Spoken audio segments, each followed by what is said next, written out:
Rated T for teen. Come over here.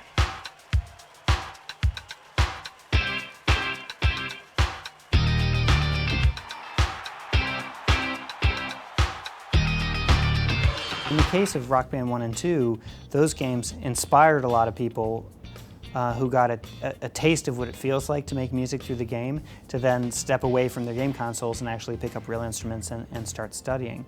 I think one of the goals of Rock Band Pro is actually to start to cultivate real musicianship within the game itself. In order to develop new gameplay, we've gone pretty heavy into Rock Band Pro and developed two new peripherals that we're calling a button guitar, which is a simulation of a real guitar with buttons on the neck that simulate the string and fret intersection. It allows you to make the same left-hand guitar shapes that you normally that you would make playing a real guitar. So it's a pretty good simulation and a pretty good teaching tool if you want to learn how to play the guitar. In that the buttons are easy to press, you don't have to develop calluses. So the left hand has buttons to simulate the left hand sort of chord positioning. You can play G chords, A chords, single notes, whatever. For the right hand or strumming hand, we actually have 6 simulated strings that will pick up where you pluck and translate that data into the game. So you can play chords, single notes, 2 notes, and we know where your hand is and what you're playing and can use that information to help you learn how to play guitar. It's pretty powerful and it's pretty awesome.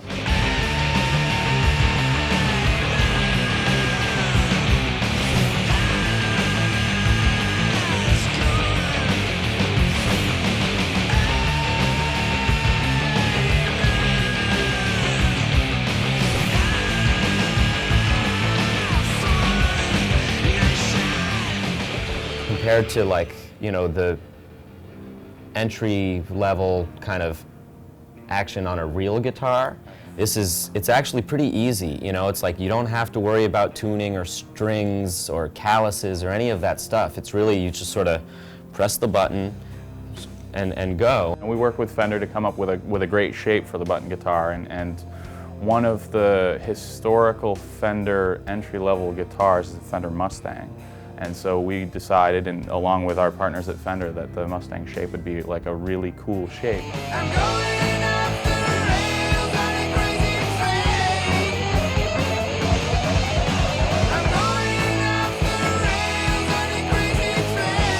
We are making a specially built Fender Stratocaster with some fingerboard technology that will allow us to sense, you know, again, your left hand positioning, and strum the strings will detect which strings you strum. And we push all that information into the console, and you can play on a Fender Strat or a modified Fender Strat. Part of enabling a real guitar into the game actually dictates that we create a brand new way to build fingerboards, or the area of the guitar that has the frets on it. This is a fully functioning guitar, right? It's got pickups, Absolutely. It's got the whole... Pickups, audio outputs, volume pots, you know, strings. So you're playing the game, you're like doing your thing, and then you decide that you want to actually plug into an amp and play the song that you've been playing. Like, Yep. That's sort of the realization of Rock Band Pro in a nutshell, is, you know, oh, play the game, plug in the amp, play the song, and, you know, that's a pretty powerful thing. Both Pro guitars work equally well in the game. It's just players' preference as to what they want to play. The core guitars, or the legacy peripherals that we make now, still function just as well as they did in Rock Band 2 and Rock Band 1 and Rock Band 3. So if you want to play a guitar game, you can still play with the existing core peripherals that are out in the market and that we're still selling.